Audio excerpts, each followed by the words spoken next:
Today's episode of the Counselling Tutor Podcast is sponsored by Web Healer.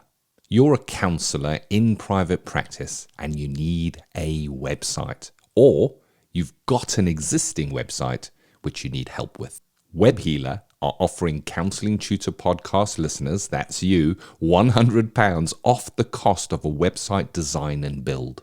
Now, Web Healers specialize in websites for counselors and psychotherapists. It's what they do. And the Web Healer team provide a completely non-technical, done-for-you solution, leaving you to focus your time on your clients. Operating for 20 years, Web Healer are a trusted resource amongst counselors when it comes to getting your practice online. So get the package details and claim your £100 off coupon for your new website by going to counsellingtutor.com/website. That's counsellingtutor.com/website. Hello and welcome to episode 346 of the Counselling Tutor Podcast. I'm Rory and my guest today is Mel Ciavucco, a counsellor, trainer and writer. She works as an online integrative counsellor, specialising in eating disorders, body image, weight stigma and domestic abuse.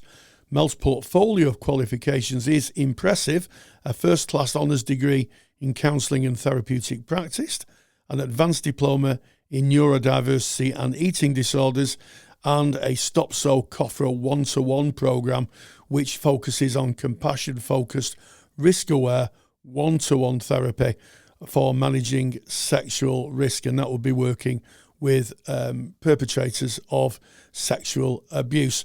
In today's conversation, Mel will be sharing her insights on a subject that sadly every therapist needs to be aware of, that of domestic abuse, which is the focus of her lecture in the Counsellor CPD library titled Domestic Abuse Awareness, and she'll be talking to us about that lecture. So with that said, let's roll the intro.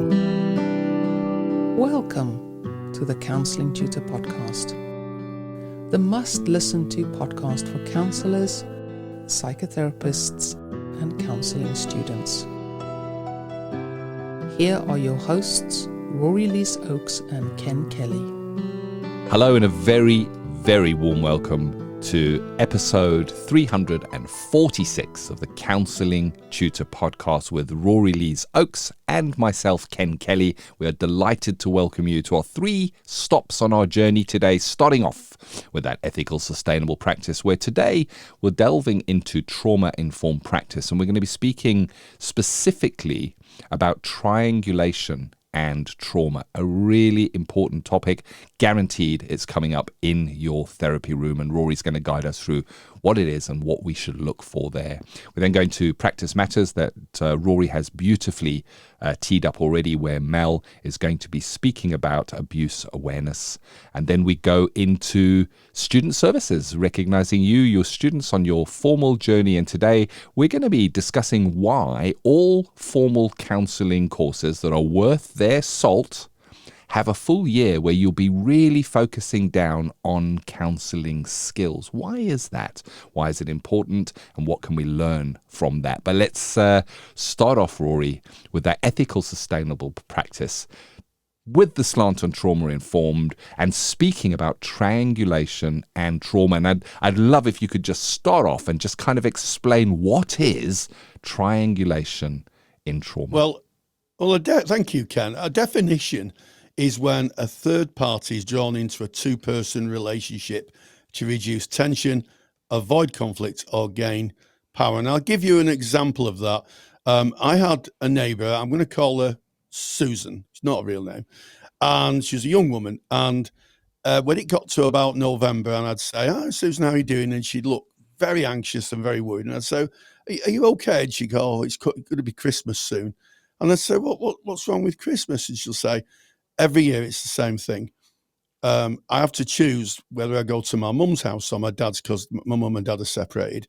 And if I go to my mum's house, my dad says to me, 'Oh, you don't love me anymore and you prefer your mother.' And if I go to my dad's house, my mum says, 'You don't love me anymore and you prefer your father.'" And also, the parents will send messages. They'll use her as the messenger. Tell your mother this, or tell your father that. And what happens is in Susan's case, just talking and listening to her story, it becomes very, very angst that time of year because she did it since she was a child. And what happens is that she's absolutely terrified that someone's going to shoot the messenger, that someone is going to say to her, that this is your fault. You've delivered this information. I don't like it. And she's literally torn apart. And it's no wonder she's anxious. And the reason I talked about this topic, we talked in one of the podcasts about sort of hidden trauma. And triangulation is very, very much an aspect of hidden trauma. And how it presents in the therapy room, in my experience, is someone will come in and they'll say, I feel really anxious, like Susan. And then you'll say, do you know what's causing the anxiety? And sometimes they say, no, I don't. I just feel anxious. Now, we all know that all behavior is goal-directed. We all know that if someone's feeling an anxiety, there has to be something that's driving that. And if you listen very carefully, as the sessions go on, you may find patterns where the client is saying, I'm having to carry messages to my parents, or they have a partner who's creating jealousy by involving an ex, by going and speaking to their ex and saying, you never guess what my girlfriend or wife's doing or my husband's doing. And it creates anxiety. And I think, Ken, we've got to be quite careful when we work with triangulation, where there's three people in this situation, because what we don't want to do is pull the rug from under the client. It's very easy to say, well, just put some boundaries in and just don't be used like that. But it speaks very, very closely to attachment, because the person's conditions of worth are driven by trying to navigate this very complicated triangular relationship. So it does cause trauma. And I think as we go on, I'll give you another example of how it can start in childhood and last a lifetime. And it comes up more than we think. But sometimes, unless we have a word for it and we have a vocabulary for it, it can kind of slide past us as therapists. Yes. We don't see it. Beautifully introduced, Rory. Thank you for that. And during my research, I put together some points that I'm going to share to clarify my understanding with what you've shared there. So what is trauma triangulation? Triangulation is a term that we use in counselling or psychotherapy. It's a context that refers to when a person pulls a third party into a conflict or relationship dynamic, as you just kind of explained there in your example. In trauma, this often happens unconsciously. So the person, the client that we're seeing, wouldn't be consciously doing this. And it's done as a coping mechanism to manage the overwhelming feelings and protect themselves and to regain some sense of control. So that's why, as you said, it's goal-directed, or behavior is goal-directed. There's a perfect example of what the goal may be there. And it's common in families where trauma has occurred, especially where relationships feel unsafe or inconsistent. And I'm going to come back to that point in a moment, because I think that is really, really important. And then the last point, just to echo and reinforce, underline what you've just mentioned there, Rory, we wouldn't want to go pulling the rug out.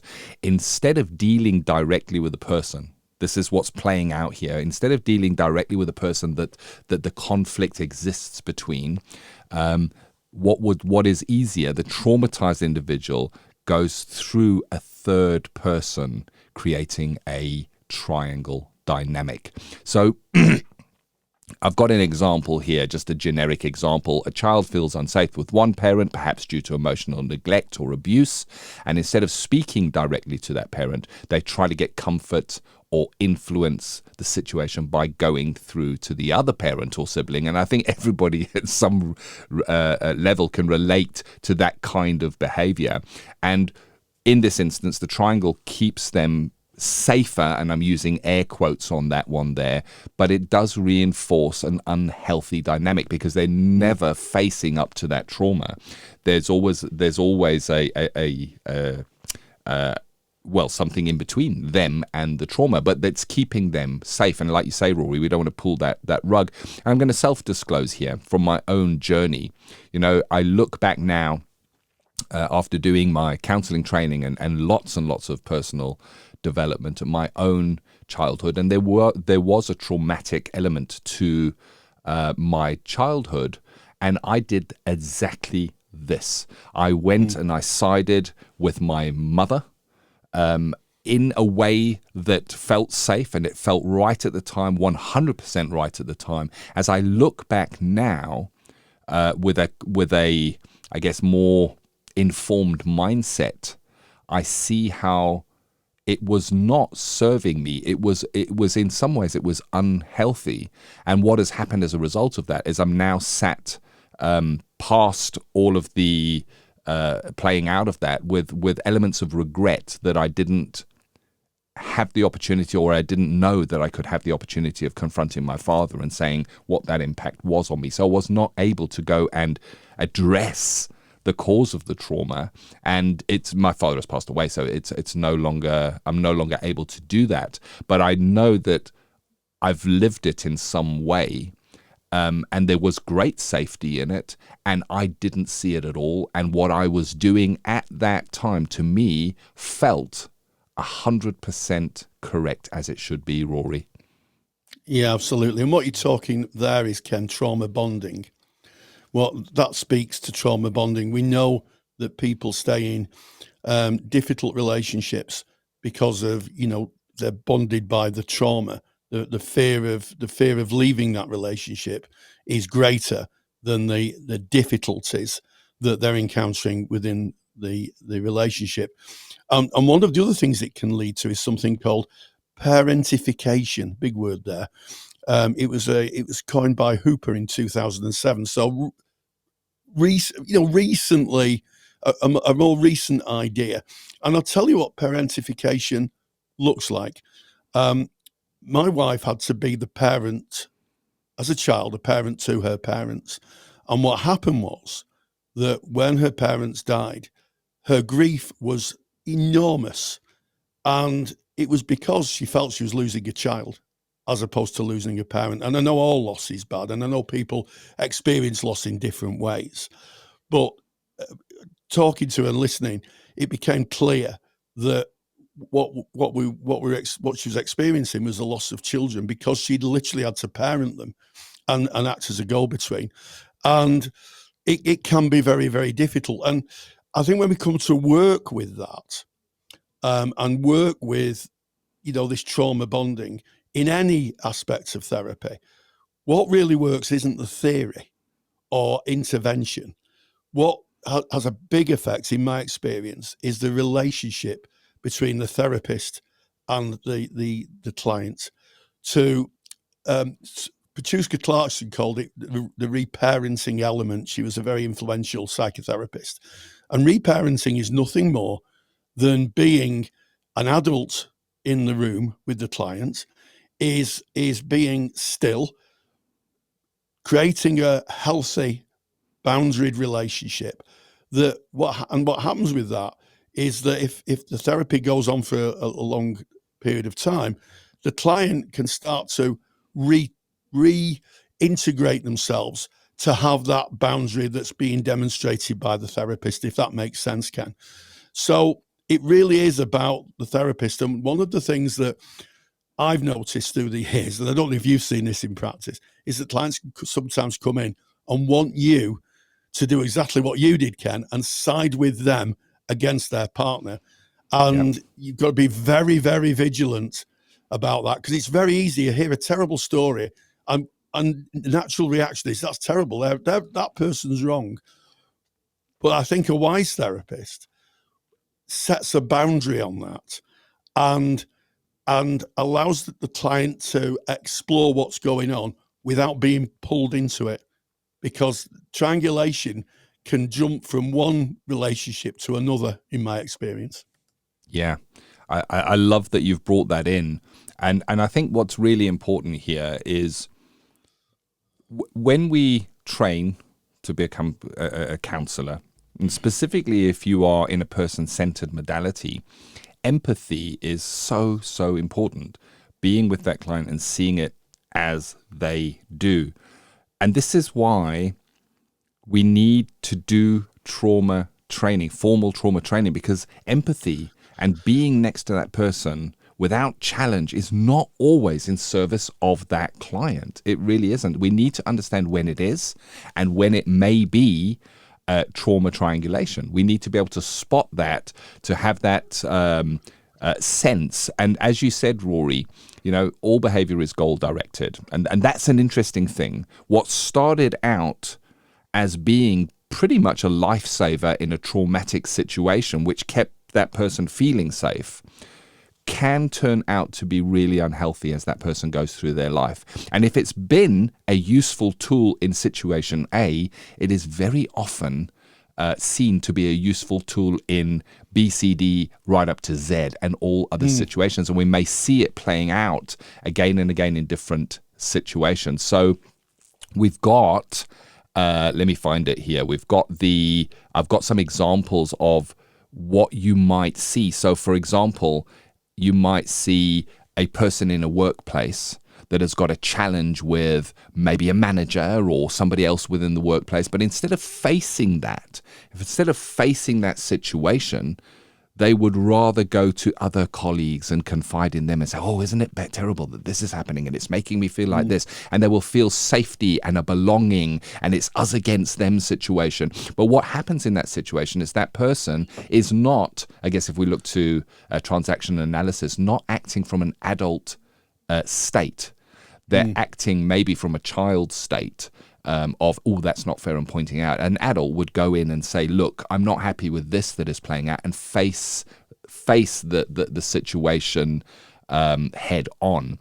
And I think that it impacts that. And the impact of it is it leads to mistrust, confusion, instability within relationships, and it really does prevent honest connection and healing. So that is kind of where it acts as a wedge, I guess, that we might see, Rory.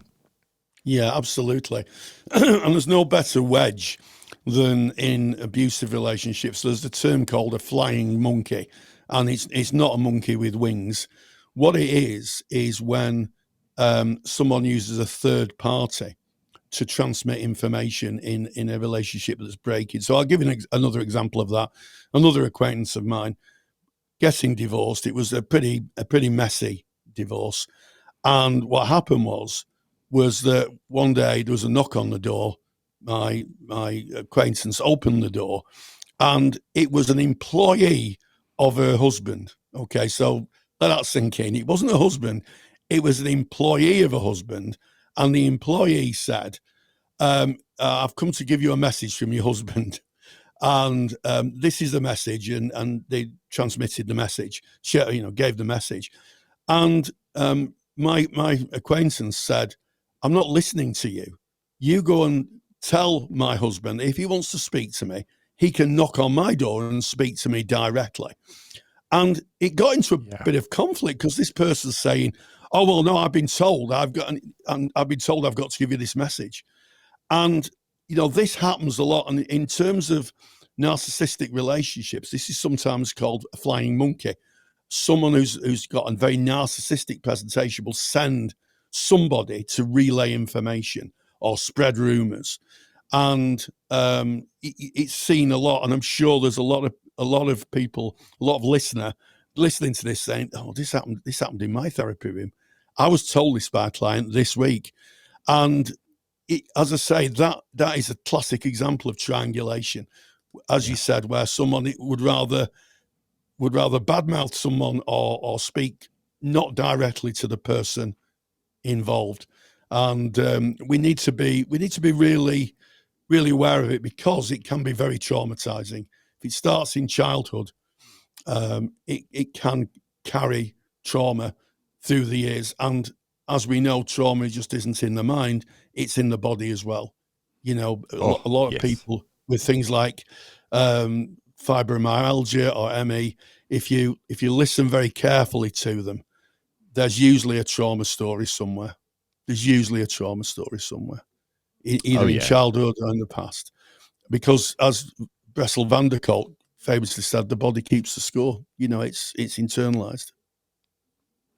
Indeed. Thank you for that, Rory. And we're speaking now about trauma triangulation. Now, we're going to see that same behavior that is not necessarily linked to trauma, where, you see it in everyday life where it's easier to go to somebody else and kind of speak through them and all that kind of stuff. That is a human behavior. And I think what's important here is recognizing when it's just a behavior and when it is linked to trauma. And that is the key. And that is why the formal training, trauma training, is so suggested. We don't want to misread it, where it's just a person avoiding a confrontation and it's not necessarily based in trauma. So in the therapeutic considerations that we have on this, we're looking at how triangulation might appear in therapy, and we've already mentioned it, but the client may be quoting others, and as you brought in, Rory, seeking you as the counsellor to side with them in some kind of a dispute or something that they find challenging. And it's about us as counsellors being able to gently recognize it. And it's not just when we see one kind of little bit of behavior that we go, aha, trauma triangulation. It's a set of clues that build up as we build our relationship with this client. And the work, when it is seen and recognized, is very gently and very patiently encouraging the client to access those feelings, rather than routing them through a different person. Because that's what's happening in the triangulation. In a way, we're saying, I'm going to take these uncomfortable feelings that I'm feeling over here, I'm going to put them onto another person, and I feel a bit better now. We're routing those feelings through another person. He did that, she did that, it's not fair, but I'm not going to tell them in person. I'm going to tell it to someone else and then go, oh, I feel better now. Whereas the conflict is not resolving, or the trauma is not resolvable that way. And I guess the pathways to healing within this are, for us, building safety, where that communication feels possible within the therapeutic relationship. Then, if it does show itself and we do a little bit of psychological explanation, explaining what trauma triangulation is to the client, that we do that in a way that normalizes the behavior. There's nothing wrong with them. They did exactly what was expected of them in that situation. They were protecting themselves. And in normalizing that behavior, there's the message that they weren't manipulating. It was about survival, not manipulation. And then, I guess, gradually working towards a healthier relationship pattern, exploring together with the client what they could, how they could look at this differently to kind of move from that, Rory. Absolutely. So, as you rightly said, Ken, now that we've got a vocabulary for it, we can start to consider what we would call deliberate practice. And, this is a term that's come up a lot recently in therapy, about how we work intentionally in the therapy room, not scattered ideas and scattered interventions, but intentional work. And I think, first of all, the awareness, you notice when triangulation dynamics are being reenacted in the counselling room. And I'll give you one further example. A friend of mine who's sadly dead now, who was a brilliant therapist and one of my former colleagues that I taught with. And she had a client who came in to a therapy room, sat down, got her mobile phone out, made a phone call, gave it to the therapist and said, you tell my husband that I'm in therapy because of him. And my friend said, let's just switch the phone off. Let's just pop your phone away, and let's just have an exploration about what's going on. And that again speaks to, someone playing out a triangulation dynamic within therapy. That's a really, I just have to jump in. That is an incredible example that you've used there, Rory. Yeah. That really is good. I was like thinking, what do you do? I was being that therapist, where the client just walks in and makes that call and holds it up. And what do you do? Oh my goodness. Thanks for that. Carry on. I said that to her. I said, what did you do, Colette? And she was a very still person. And she said, I just took the phone off her, pressed the switch off key, handed it back and said, let's turn your phone off and let's just talk about what's going on here. And she didn't say anything more about that, but interestingly enough, that presence of mind and that deliberate practice, I think was very, very useful. So that led really on to what I've just explained, thinking about our boundaries and avoiding colluding, maintaining, I think, a neutral clarity in the therapy room. And it might be easy to jump in and think, I know it's psychoeducation. I'm going to teach the client what's happening. I'm going to teach them all about triangulation and abusive relationships and anxiety regulation. All correct, but it's useless without attachment repair, Ken. And attachment repair is a constant therapeutic approach. I cannot tell you how many times a client has said to me, and it's usually child clients when I was a child therapist, thing with you, Rory, is you're consistent, you're the same every time I see you. And I thought that was a bit of a throwaway comment until I went to supervision and my supervisor said, do you know what they're referring to? And I said, no. She said, you are consistently the same. You enact with them and consistently. And this isn't something they have in their outer lives. They don't know what they're going to get when they see their parents or a loved one.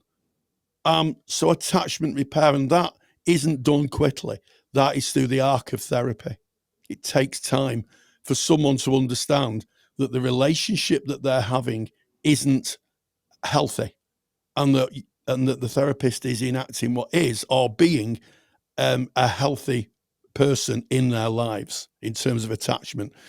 And then as the arc of therapy continues, gently, as you say, not pulling the rug from people and saying, well, this is what's happening, and what you need to do is gently introducing the idea that maybe what's happening is that it's this kind of behavior of having to be everything to everybody is a way of regulating anxiety. And the thing is, most of the time it's unconscious. It's the unconscious behavior that people do. So it's bringing that edge of awareness into awareness. And if therapy continues, then in my experience as a therapist, what happens is that people will find stability and are able then to set their own boundaries and avoid being go-betweens or having to put up with the flying monkeys or my mother said this and my dad says this behavior. They become autonomous people. And hey Ken, isn't that always the journey of therapy? Isn't that the outcome that we hope, that we are autonomous people who can make our own decisions and live life on our own terms?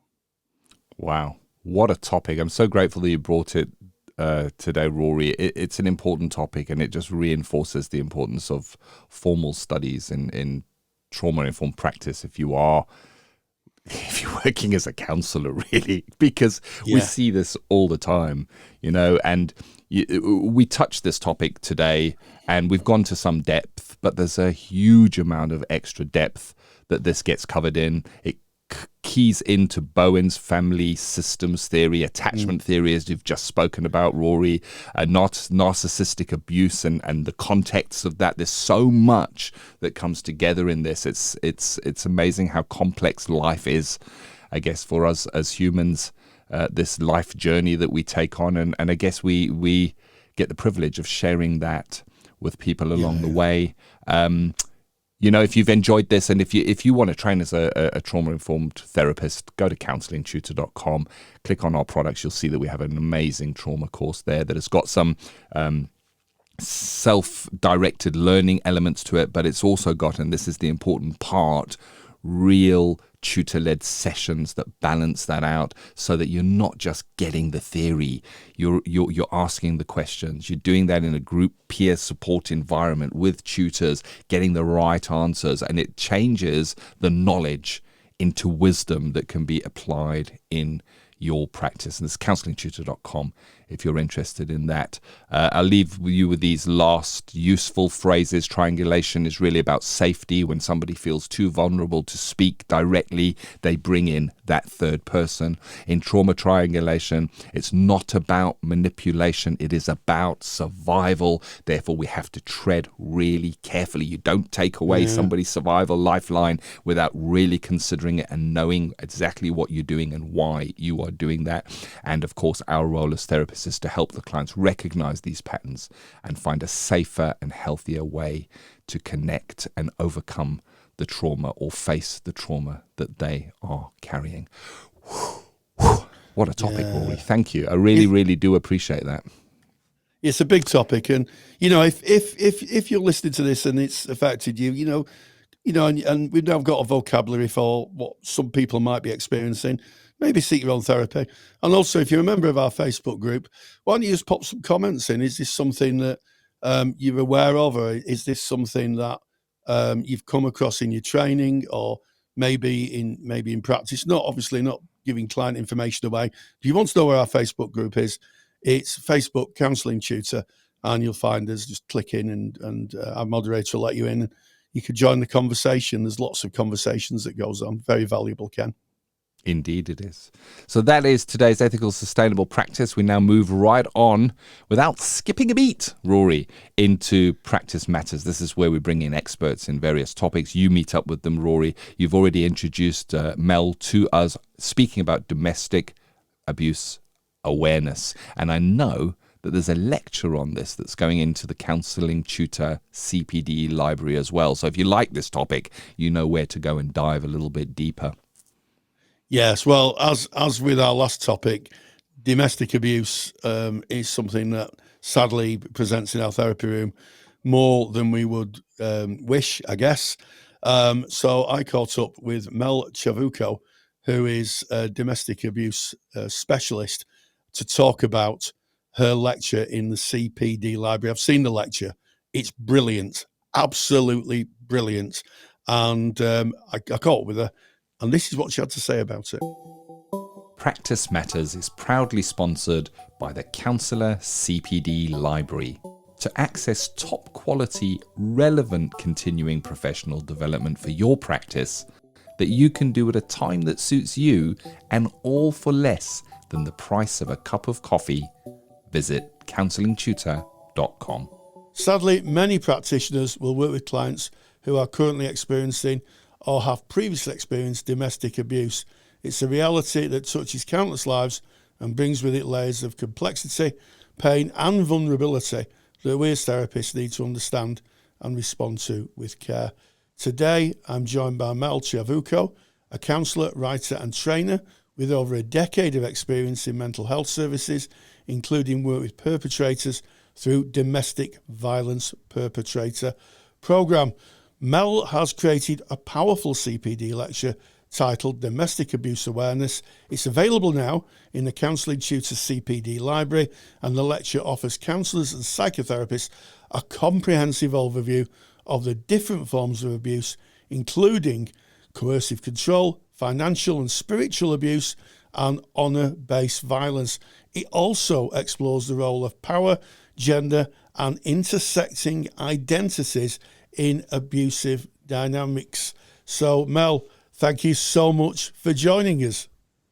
Thank you for having me here. It's really exciting. So, having looked over the lecture, it really is very, very comprehensive and something that I think every practitioner should be looking at. What inspired you to create the lecture, and how did your experience with perpetrators influence its content? Well, I wanted to make this, I suppose a lot of people will probably say this because we didn't have much in our training and there wasn't much out there. It didn't seem to be that much out there on domestic abuse. But also when it was actually way before I trained to be a counsellor that I started doing domestic abuse trainings because I worked in mental health and they were good, no disrespect to them, but sort of samey. And I wanted to bring something different to it. And I think for me, I wanted to just impart the kind of what I'd learned along the way. Because I thought I knew about domestic abuse until I worked with perpetrators. And I didn't. I learned so much more working with perpetrators. So I wanted to do like domestic abuse awareness, but with like a twist. And I think that's what makes it different to other awareness trainings, is that it's got the perpetrator element to it as well from that perspective, but also hopefully it goes a little bit more into intersectional identities and LGBT plus domestic abuse as well. So I wanted to bring something a bit more fresh to it. Yeah, absolutely. And I think it's really interesting because when I trained, I was a trainer for a long time and I was also a student. And one of the things that was most feared, I think, with students, and indeed some practitioners, is working with perpetrators. And I just wondered how working with perpetrators kind of informed your practice to support those people who are victims or survivors of domestic abuse. Mm-hmm. Yeah, and what you just said there, it is to support victims and survivors. That's the heart of the work that we're doing, even when we're working with perpetrators, because it's almost, going to the root of the problem, really. Domestic abuse services are doing the best they can, but it's firefighting sometimes. It's just getting people out of relationships. And with domestic abuse, it's about the pattern as well. So a lot of people will go into other relationships, victims or perpetrators will go into other abusive relationships. So it's not really enough. And like I say, they're doing what they can within the means that they have. But just pulling people out of relationships didn't feel enough for me. I wanted to go and work with the people who were causing harm in various different ways.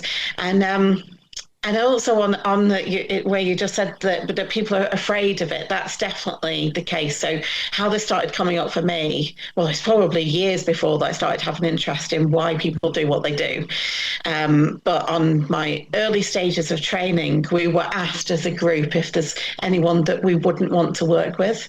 And most people said perpetrators, offenders, sex offenders particularly. And it's completely understandable. But I sat there going, hang on a minute. I think these are the people that I want to work with. What's wrong with me? But I didn't get caught up in the what's wrong with me. I actually very quickly went to, this is important for me to do. I have something in me that is kind of unique then, and that's important to follow because these people really need our help. There's lots of people that need our help out there. There's lots of people that want to change their behaviours. Not everybody. Some people can't or won't or aren't in the right place for it. But out of any sort of group intervention, you'll get your dropouts, you get the people who it's kind of not so helpful for. But then for some people, it's absolutely life-changing, and that's what I saw working on a perpetrator program as well. Yes, I think you make a very good point, and in the lecture, you do talk about the different presentations or the different behaviours that people might have that may make them perpetrators. And one of the things that struck me, and something I've known for a little while, is that neurodivergence came up. And I certainly know of someone who was in a relationship with someone who's neurodivergent, and they suffered domestic abuse, and it was about getting a program to get this person to understand what they were doing. They just didn't understand what they were doing. Some perpetrators understand very well what they're doing, but some, I think, don't. Would that be an accurate observation? That they don't necessarily know what they're doing. Yes, I think there's definitely I think it's very genuine. Some people don't understand why they've caused harm. And it can, that I guess can be across people who are neurodivergent, neurotypical or anything. But I think sometimes not having an understanding of their own self and their own behaviours can play into it.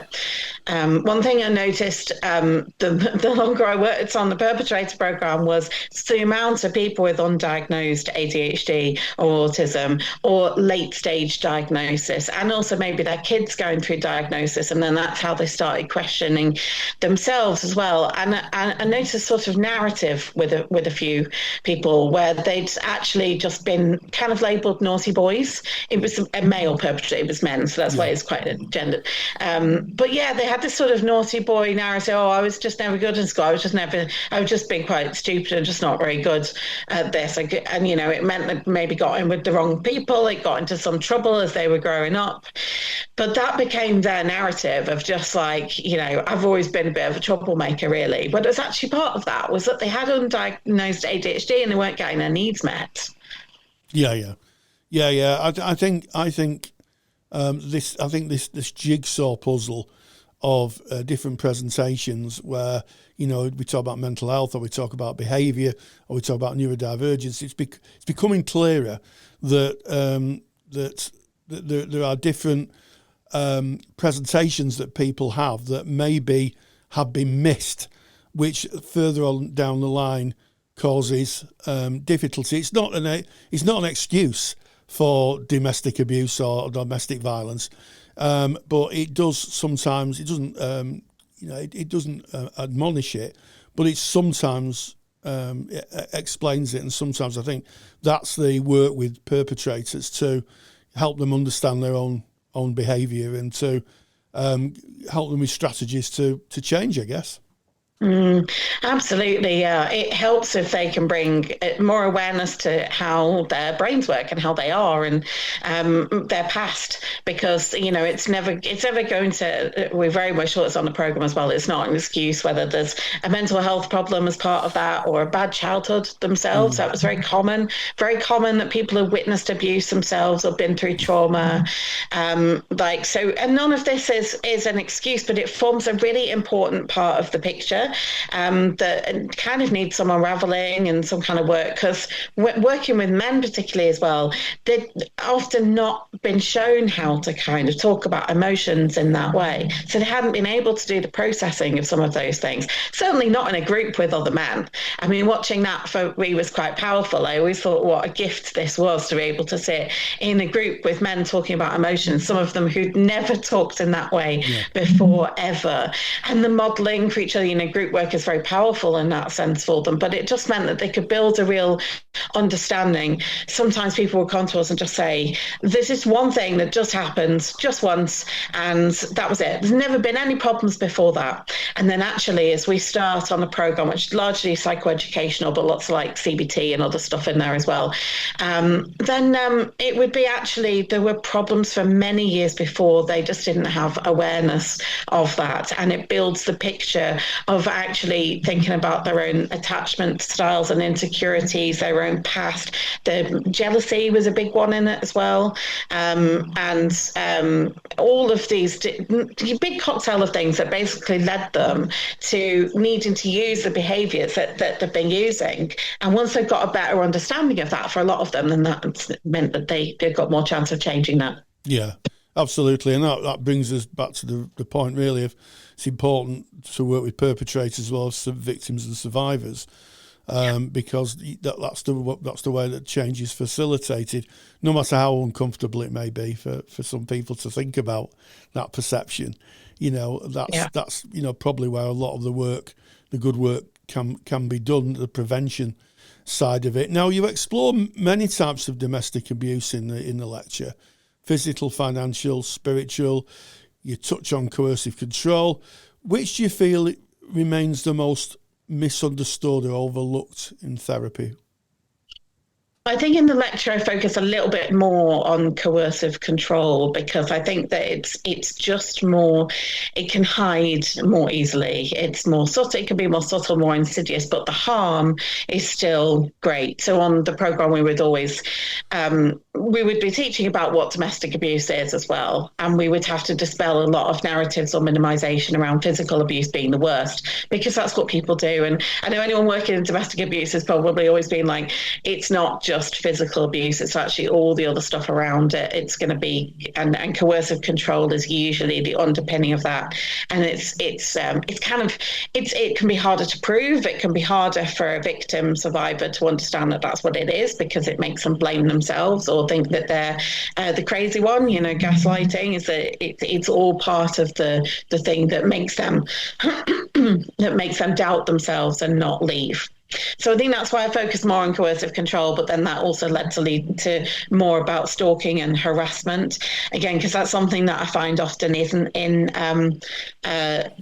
domestic abuse awareness trainings when I've done them, and I think that comes up more than people think, because it's only 2 unwanted contact attempts that make harassment, and a lot more people have that, I think, than they know. In this way, I do find that both victim survivors and perpetrators will use what we call minimization, denial, and blame, and it's all part of, I guess, not feeling those horrible feelings that you don't want to feel, not feeling shame, and just making it livable, really, for both parties. But it does mean that there's a lot of it's about the subtle pattern of behavior. So coercive control is more about the pattern through the relationship or through various relationships. And that's why I felt it was really important to focus on that. Yeah, absolutely. And you know, I think sometimes it is minimized, isn't it? The fact that there's no violence is, well, you know, there's no violence being put towards you. It's just hurty words.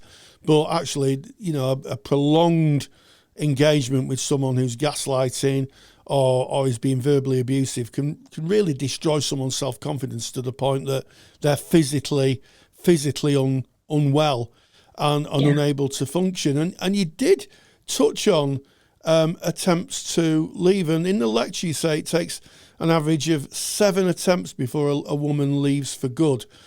I wonder what therapists can do to support a client across those multiple attempts without sort of pushing them or pathologizing them. Yeah, absolutely. It's really tricky, because somebody will only really want to leave when they're ready to leave, and obviously telling someone to leave is not part of what we do, and it's probably not going to work anyway. So people, I suppose, victims are trying to keep themselves safe, and when someone leaves a relationship, the risk actually goes up. It gets more dangerous for them potentially, because there's a risk of stalking, because the risk of stalking actually can lead to a homicide risk, which is what I cover in the homicide timeline. So, and I think that even without knowing those sorts of words, people are trying to keep themselves safe in relationships and know that it will get worse. The fear of leaving is sometimes worse than the fear of staying. So it's a case of people maybe want to leave the relationship and they've decided that they do, and they know they may have people might be at all different stages with this, isn't there? There's the stages of blaming themselves and not wanting to leave. They're still not wanting to leave for various reasons, thinking that the person will change, thinking that it's their fault. And then there's maybe a realization that I don't want to be in this relationship and these behaviors aren't okay, but then still not being able to leave because they need to feel safe. So they're trying to work out a safety strategy. Victims know their perpetrators better than anybody else, and they know how to tiptoe around them and to keep themselves safe. It sounds strange, doesn't it? But they kind of know how to do that because they know the perpetrator well. So they're going to be looking for an out there, and what they need is, that's where a domestic abuse specialist, like a hotline, which I've got in my lecture, I've got various sort of places to sign point. So as counsellors, I think it's important that we know our sort of limits with that, really. I know that I've been because I've worked in this, I've got to be careful not to go into a different sort of role that is a domestic abuse. Maybe someone like an IDVA, who is an independent domestic abuse advisor. Those sorts of roles are the people who help with the practicalities of getting out of relationships. They're the ones who know the legal system more than we would as counsellors. They're the ones who know housing systems and finances, and they do all the practical stuff. And I guess we've just got to keep in our role as therapists, which is, to be there as the emotional support for them to work through these emotions if they're at a stage where they can do that. to be honest, that's a survival. It's going to be a survival point, isn't it? So usually when I work with people, I'm working with people who've been in abusive relationships in the past, and it might have been years before, but that's actually where I think that's more where the therapeutic work can be done. It's more the holding space and the survival space when they're trying to get out of the relationship. Probably the processing of it comes a bit later. Yeah, absolutely. And there's lots of practical things here as well, isn't there? There's children, housing, where someone's going to, the work. And I think it's interesting you touch on the work of Jane Monckton Smith and what's called the homicide timeline. And it seems very paradoxical, doesn't it, that when someone leaves a abusive relationship, they may very well be at more risk. So we have to be thoughtful about that. And Jane Monckton Smith has produced a framework for kind of escalation. It's in the lecture. Just very briefly, how can counsellors use this framework to maybe enhance safeguarding or therapeutic interventions? Well, it's a framework that I guess was partly designed to be a risk assessment tool for people working in domestic abuse. But for me personally, I found it more generally a good theory, especially reading her book, In Control, because it's a book about domestic homicides, but it's actually about coercive control. So that's the book, I would say, that it had a huge impact on me when I was learning about this, to help me understand coercive control, stalking, and how this can escalate. So it can be used I suppose the homicide timeline can be used as a practical tool. When we're on the program, we were having regular risk assessments and things that we would talk about where this person might be in that stage, and if we've noticed a change in behaviour, because that would be the clinching bit of the homicide timeline. So I guess I should just say briefly that, because this might sound a bit random that we're talking about it with people going, what actually is this? So it's an eight stage homicide timeline. Goes from where there's been coercive control in the relationship, stalking, harassment, various different behaviours, that then ends in a perpetrator killing their victim. And because Jane Monckton Smith's work looked at so many women that have been, I think it was mainly women that have been killed by male partners, and saw that he said 94% or something had stalking involved in it before. So they thought there's something in this. And the way that I like this personally is more of a societal basis really than an individual basis of, I guess it's not just societal, it's about our work as well. What can we be all doing to recognise when stalking and coercive control is there? Because we could actually prevent a death. Not everybody, it's not always going to go to, I mean, we saw people in the program kind of go up and down the 8 stages, and we'd think, is this a risk? The relationship's ended. Are they using stalking behaviours? Is this escalating? And the change in thinking that comes is a bit of a moment where they just go, if I can't live without her, then she's not going to live effectively. So we could use it as a practical tool for looking at changing behaviours as we go. But I think as an overall theory as well, it's helpful to bring more awareness to stalking and coercive control, and what we can do as a society to be able to recognise those to prevent further harm. Yeah, absolutely. I think that's a very useful tool that you put into the lecture. I'm aware that we've been talking about women survivors and victims. I use the term interchangeably because people may see themselves interchangeably in this. But the fact of the matter is, of course, there are men who are victims of domestic abuse. But I'm going to guess, I've not got the figures in front of me, I'm going to guess that the figures are a lot lower than for women. And maybe that's because they're not as reported as much, or one train of thought is that men are more violent than women. What's your thoughts on that? Okay, yeah, this is a complicated one, and I guess I wanted to kind of I tried to kind of touch on this and cover this in the lecture, because I think all of these things exist. And then I think that the nuance of it is that it can exist together. And for me, learning about domestic abuse, I came into it from quite a feminist angle. And some of the theories and workings on domestic abuse are from feminist literature and feminist theories. So on the perpetrators program I worked on, based on the Duluth model, comes from feminist theories. And the reason that that's done is people would say, well, why are the perpetrator programs for men? Because the research is showing that there's more male perpetrators than there are women. And actually, if there was endless money and funding, we'd probably make perpetrator programs for other people as well, because it's not that it doesn't exist. It's just that those are what the figures, and there's very limited funding when it comes to perpetrator programs anyway. So they're focused on where the biggest numbers are. For me personally, yeah, I absolutely think there are a lot of male victims, and the stigma of coming forward is more is difficult. There are female perpetrators. It's difficult for them to know where to go, because I worked with female perpetrators, but we did it on a one-to-one basis, because we can't just throw them into the program full of men on a program that's designed for men. So it led to adaptations of it, really. And so I just started adapting, and that's when I started learning a lot more as well, because I thought, I can't base this on my usual theories. So it was a very useful point in my learning where I started learning about female perpetrators. Took me into learning more about LGBT plus perpetrators and different types of relationships. So it really blew it all open for me. And so I started reading some of the research and got involved with people who in the LGBT plus domestic abuse world. And then I ended up on a steering group, and we designed an LGBT plus perpetrator program, which I think is the first dedicated one without just a few adaptations. So the work is there, and I felt very, very privileged to be part of creating an LGBT plus, because otherwise it's not that it's not happening. It's not that domestic abuse isn't happening in different kinds of relationships.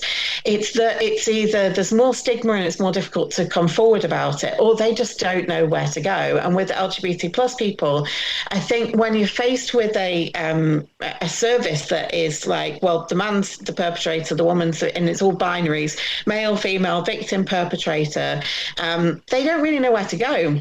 So actually, there was this good discussions that we used to have in this steering group of there was a theory that they were going to have counselling instead, and not actually going to have domestic abuse specialists, because they didn't know where to go. So they would look for probably somewhere dedicated in the counselling world, but it wasn't necessarily dedicated to domestic abuse. So I think that got me thinking that's really important as well, especially working with LGBT plus people, in that they might not feel there's a space for them in domestic abuse services.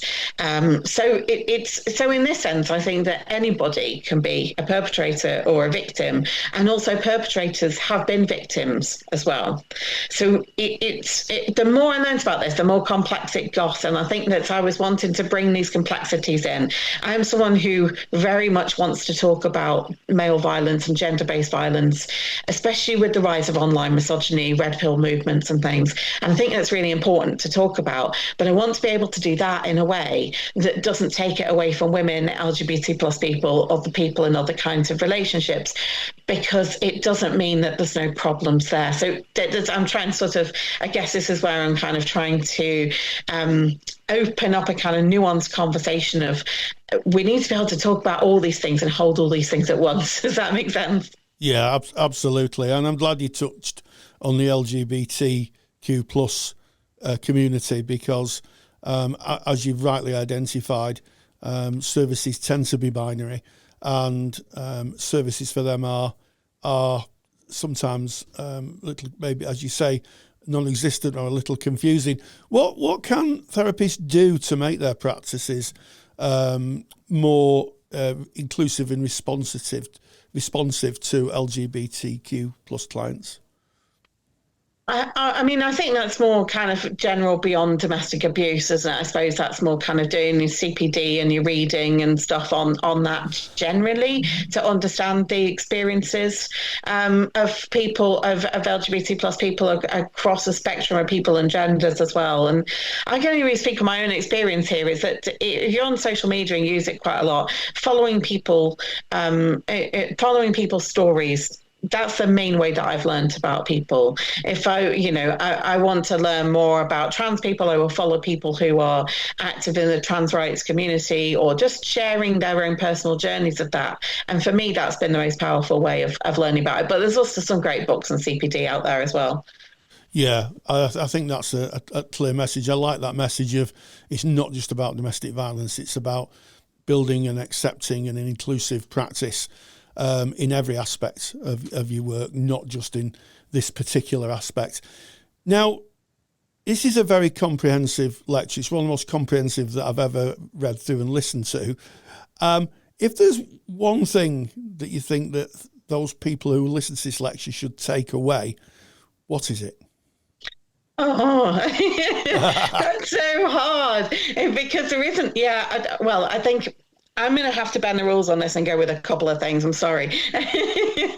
I suppose also to just build on what I was just saying with LGBT plus communities and domestic abuse as well. Part of the lecture has got an intersectionality wheel in it and thinking about power and privilege. So domestic abuse is always about power and control. And so learning about intersectionality is an extension of all of this, and power and privilege is going to be really important. So that's kind of, I guess, a bit of the last question, but also part of this one of what I would want people to take away. That we need to be looking at domestic abuse in more of an intersectional way, I think. We need to be having nuanced conversations around it's not just men. It's not just men and women. It's not just heterosexual relationships.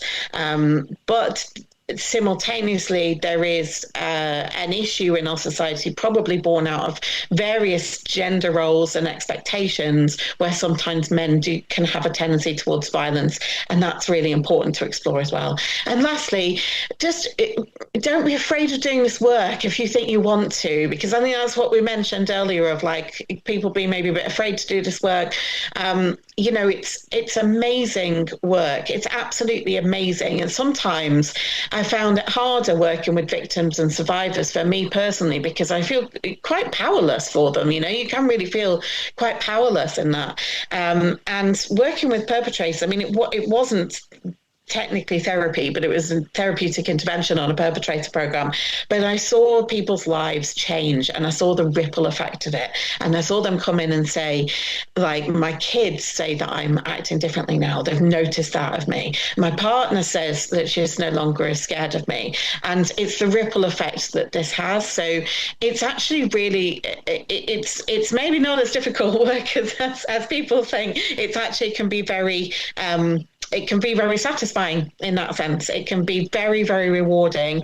But I'd also say that doing that work is really needed within a held environment as well. So I was working within a domestic abuse charity. I wouldn't do perpetrator work just solely as a person. You need all the risk management and team, dedicated specialist supervision, and everything around it as well. So I suppose I just want to leave people feeling a little bit inspired as well, whether they want to do this work or not. I think just also recognising the importance of that in the whole world of domestic abuse and beyond.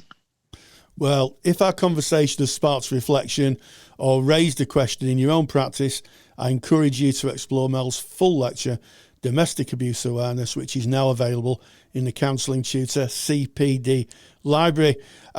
Just a reminder that the 24-hour National Domestic Abuse Helpline here in the UK, there'll be helplines in different sections of the world, but here in the UK is 0808 20 00 247, 0808 2000 247, and we'll put that link into the show notes of the podcast so that people will be able to see that if you or someone you know needs any support. And it just remains for me to say, Mel Ciavucco, thank you so much for joining us. Massive thank you as always to Mel, our guest, and to you, Rory, for holding that all-important discussion. Rory's already mentioned there is a CPD lecture on this. And just to say, I think it's £67.99 at the time of this recording to get access to that entire lecture. But you don't just get that entire lecture. You also get hundreds and hundreds of other lectures. You get access to our air quotes Netflix, because we're not Netflix, but it's kind of on-demand lectures in the Counsellor CPD library. Just go to counsellingtutor.com for that one. We now move into student services. We see you, students, on your formal journey to become counsellors, psychotherapists. Student Services is sponsored by Counselling Skills Academy. Can't tell you how many times Rory and I have heard counselling students say that learning skills and knowing that they're using them effectively is really, really challenging. The reason for this is because we don't get to see another counsellor using skills in a real live session. In reality, this means that we're asked to learn something that we can never see demonstrated in a real setting, and it's no wonder that many of us are left feeling unsure. If you want to see counselling skills used in real sessions by qualified therapists, so this is real sessions, real presentations, and real use of skills, then go to counsellingskillsacademy.com. There's some free videos on skills, including a full live session that you can have a look at. Gain the competence and the confidence of knowing you're using your counselling skills effectively. Just visit counsellingskillsacademy.com. And certainly here in the UK, Rory, there is a level 3 certificate in counselling skills. But if you look at any counselling training that is worth its salt, there's going to be a year that really just focuses down. So the level 3 is a year, if not a bit more. But there is a focus on counselling skills for a full year where you're doing some theory, of course, alongside that. But the main focus is honing and getting those skills correct. And I guess it's the why. What's this all about, Rory? Well, it's a good question to ask, and I thank you for asking it, Ken. And before I go on to answer it, just for our Scottish listeners, we've got a lot of listeners in Scotland. There may be some confusion over level 3. So in Scotland, the qualification levels are different because it's a different country. So we will for the purpose of this, we will call it a certificate in counselling, and that would cover the English experience, England, Wales, and Northern Ireland, before I get any letters in the post box, and our listeners in Scotland. So why is this important? Well, I always think the certificate in counselling is wrongly labelled. If I'm honest, it should be a certificate in advanced relational dynamics, because what happens is, yes, you've got the curriculum, and you look at the curriculum, you're going to do some skills, you're going to do some personal development, and you're going to look at theories and quality and diversity. But really, what you're doing is you're developing a skill set of communication, of wholesome, I'm going to use the word wholesome communication, a way of communicating with people in a way that sees their view of the world. How often do we communicate to respond, not to understand? If you say something to someone, they'll usually give you a solution, as opposed to saying, that sounds really, really difficult. You'd tell me a bit more about that. And if we're only listening to respond, then we're never going to have high quality relationships with those people who we communicate with. If we listen to understand and understand that person's frame of reference, then we will almost certainly have better quality relationships in our lives. It doesn't matter if you're thinking of being a therapist, or it's at work, or it's in your outside life. By listening to understand, you will have a better understanding of what people are communicating to you. And the way that's done is by developing a suite of counselling skills, which is something that's never taught at school. Although, to be fair, they are doing more of this in schools, I believe. But as I say, it gives you a suite of skills that you can use and try out with your peers and develop this enhanced way of communicating with people. That's the best way I could describe it, Ken. I like it. I love how you've used enhance communication skills. And I'm recognizing that when I covered this part of my training, it was such an eye-opener for me. It was such a life changer for me that it became my special interest and passion. You know, I wrote Basic Counselling Skills, a student guide, which has sold thousands and thousands of copies throughout the world. It's all about counselling skills. And as you say, Rory, those advanced communication skills. And of course, I built Counselling Skills Academy because I know the importance of skills and practicing skills and understanding skills to be confident and competent in them. But the reason that I'm so locked in to this is because it is advanced communication. And as a very proudly autistic man, I look back on my earlier years, and the most difficult thing for me right through schooling, being a teenager, going out to clubs, meeting people, was small talk communication. I don't do it well. I don't do it well because it kind of sometimes comes with the territory of neurodivergence, not always, of course, but it does in my case. I struggle to have small talk with people. And when I did the advanced communication skills, I'm going to call it, when I did my counseling skills, I started learning how to interact, how to listen. I didn't know because, like you say, Rory, it's never taught. And it changed everything.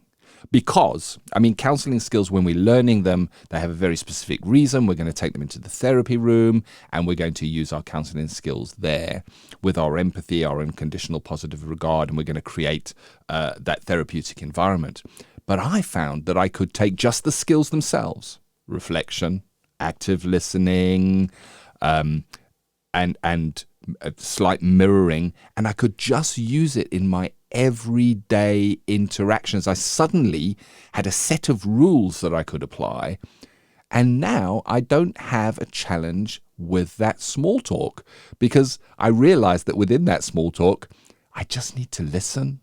I just need to reflect back what they are saying, and generally the other person will lead the way and walk away going, wow, what a great conversation artist that person is. And the truth is, Rory, I can say very little in the conversation, but it feels more natural and more of a flow. And I think this is quite an interesting element to the counselling skills because many that learn counselling skills don't go on to become a counsellor or a psychotherapist. No. And you may think, oh, what a waste of all that year of study. It is not, because those advanced communication skills, they're going to set you up in any place in your life where you have to have interactions with other human beings. It really is as simple as that. And it gives you a set of rules that works. And we know it works because the theory and the research underpins it and shows that it works, Rory. It is. And if you tie that in with the theories that you train in, I mean, most of person-centered work of Carl Rogers using empathy, congruence, and unconditional positive regard. And let's be honest, it doesn't matter if you're doing person-centered or you're doing transactional analysis or all the plethora of new therapies that have sprung up in the last 20 years. The basis is the relationship. The evidence is absolutely clear. Talked about Lambert's pie before, the research that's been done to say what has the best outcomes of therapeutic relationships. And by a great degree, the relationship is the biggest part of it. And the relationship, developing a relationship, is unlocked by enhanced communication. I always like to think of it, Ken, as having a set of skeleton keys. Usually you're given a set of keys to communicate when you're a child, and they only unlock certain doors. And you wonder why you can't get on with other people. And it's because you haven't understood how to unlock that door of communication. And that's what you get. You get develop a bigger set of keys to unlock doors to communication. And yeah, you're absolutely right. I've trained radiologists, I've trained police officers, I've trained paramedics, I've trained doctors, I've trained CEOs. I had a CEO who wanted to learn communication skills. Personal trainers. I've trained a lot of personal trainers who wanted to have better communication skills. Forensic examiners, believe it or not, someone who went on to be someone who's a forensic examiner, and not all of them went on to become therapists. They took that set of keys, if you like, and those enhanced skills, and went on and used them in their own work. Yeah, definitely. Yeah, it's interesting, looking at them. So we know the use of them, we know the value of them, not just within the therapy room, but outside of the therapy room as well. And I think the most important skill of counseling skills, and this is my view on it, is the actual active listening part. Because if you're actively listening and you learn how to actively listen, you naturally will be a better communicator. Because if I go back to what I was suggesting before, where I was saying, I didn't have those rules for communication. When somebody was speaking to me, all I was thinking of is, what are you supposed to say to this? How am I supposed to respond to this? What's the right thing that I can say in this situation? So I wasn't actively listening. And if you're not listening to the person in the first place, well, then it kind of half of the communication is gone before you even start. And just by becoming quiet, not thinking, what am I going to say next? And using the active listening skills that you will learn again and again and again in counseling, you are already a better communicator. And that's before you say a single word. Before you even open your mouth, you are a better communicator, just in how you hold your body, where your eyes are at the time, and the fact that you really are listening. Not sitting looking like you're listening by leaning forward a little bit, but you actually really are listening. And the next skill that I think is really interesting for me, and again transferable out of the therapy room, is just the skill of silence. When a person finished a sentence, I thought that the rule was, okay, it's like turn taking, that's my go, I've got to jump in and I've got to say something now. So if you said, I've got a cat and it's got a tail, I might say, well, yes, that's interesting. I've got a dog. In fact, I've got 3 dogs, and between them, they've got 3 tails. I've got to think of something to put in here, as opposed to just silence and maybe a minimal encourager like a, and how effective that is. If you leave a little bit of silence, here's the thing. If you leave a little bit of silence when someone is speaking to you, they say more. Generally, that's my experience in that as well. So it's so interesting to me that without opening my mouth, I became a better communicator. And then by putting in reflection, paraphrasing, and selective use of good questioning, it obviously takes it to another level. And I'm speaking outside of the therapy room now, but of course, as counseling students, we are, of course, looking at the skills for therapy as well. And this is the thing, the skills that we focus on are so rare that when a client comes in and experiences that along with the congruence and the empathy and the unconditional positive regard that we will provide for them, it is powerful. It is powerful within that room, even if we don't say that much. And of course, as you become more competent and confident with the skills, you'll use them without thinking too much because you've been actively listening, and it almost feels natural rather than I wonder which skill I should pop in when they've said that, Rory. Yeah. It becomes less of kind of a rather kind of rehearsed conversation where you drop this skill in and that skill in, and more of a fluid communication. And it served me very well. I was I don't like the dentist. I think I probably spoke about this in the podcast before. And I was in the dentist, and I was speaking to someone who looked really wet. And I just said to them, I said, you look wet. And she said, yes, I'm a bit out of sorts. And I said, what happened? I didn't say what's wrong. I just said, what happened? And we had a lovely conversation about how she slipped coming to the dentist and she got covered in wet. And it was a lovely, lovely, human communication. It was value free. It was just me and someone else having a chat about an unfortunate tumble that she'd had on her way to the dentist, and we parted company. And I was more kind of invigorated by the conversation. I can't speak for her, but she looked very happy that someone had taken the time just to speak with her. And it can make such a difference in her life. I think that's what I'm coming to. Having a conversation where you're listening first and talking secondly, and you're trying to really understand the person in front of you, can be a revelation and make such a difference in a life. And if you can make such a difference in a life, that's a great thing, isn't it? If you do that every day, think how good the world would be. Oh, yes. I like it. So if you're listening to this and you are a student, there's the value of those skills. They hold value outside of just counselling and psychotherapy, but they hold immense value in counselling and psychotherapy if used. If you study them and use them well and effectively. With what we've discussed together, some resources. Number one, go to counsellingtutor.com. Here's a tip. This is a really good tip.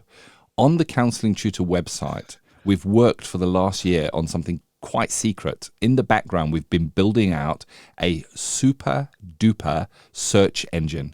It's an academically overviewed search engine on counselling and psychotherapy terms. So if you go to counsellingtutor.com, on the top bar, just click on the little hourglass, the search icon, and type in any skill. Put in silence, metaphor, anything you like, active listening, and you will automatically be presented with a load of academic resources that have been checked, that are referenceable. They've got references of where they came from, so you're able to reference them for your assignments and stuff like that. And it's all free, not a single penny. Just go and use that. And you can use it for theory. You can use it for any counselling term. Secondly, I mentioned the textbook, which is available from Counselling Tutor. You can get it on Amazon. You can also get it on Audible. It's Basic Counselling Skills, a Student Guide. There's the Counselling Skills Academy if you wanted to get together with peers and study skills together and do online triad work. So there are some resources for you. And of course, for members of our student library, we have got an extensive skills resource in the skills library, covering all of the skills in very deep dives. We're talking 40 minutes to an hour-long lectures just on one skill. What it looks like, what it does for the counsellor, what it does for the client. It's absolutely a very, very, very valuable resource. And you can get that by going to counsellingtutor.com, click on our products and just look for our student library. It is all there for you. And I guess that leads me to say, Rory, that this has been episode 346 of the Counselling Tutor Podcast. Beautifully communicated, Ken. And we started off with ethical, sustainable practice. We came across a new term, or maybe a new for some of us, triangulation and trauma, how that works and how we link to working with clients who find themselves in a triangulation situation. In Practice Matters, an interview with Mel Ciavucco talking about a CPD lecture in our CPD library titled Domestic Abuse Awareness. It's a fantastic piece of work. And I think anybody should be watching it. It really, really is good. She's an excellent lecturer. And then in student services, we touched on advanced communication skills, the certificate in counselling skills, and what it prepares you for and how it will change the way that you communicate forever. As always, thank you for your likes, subscribes, and shares. And until the next time, stay grounded and stay safe. Take the stress out of your counselling studies and get the support of Rory and I by joining us in the Counselling Study Resource. Counselling Study Resource, or CSR for short, is the world's most comprehensive assignment guidance and study support resource for students just like you of counselling and psychotherapy. See how Counselling Study Resource can help you. Visit counsellingtutor.com. That's counsellingtutor.com. Thank you for listening to the Counselling Tutor Podcast. Find the show notes for this episode by visiting counsellingtutor.com.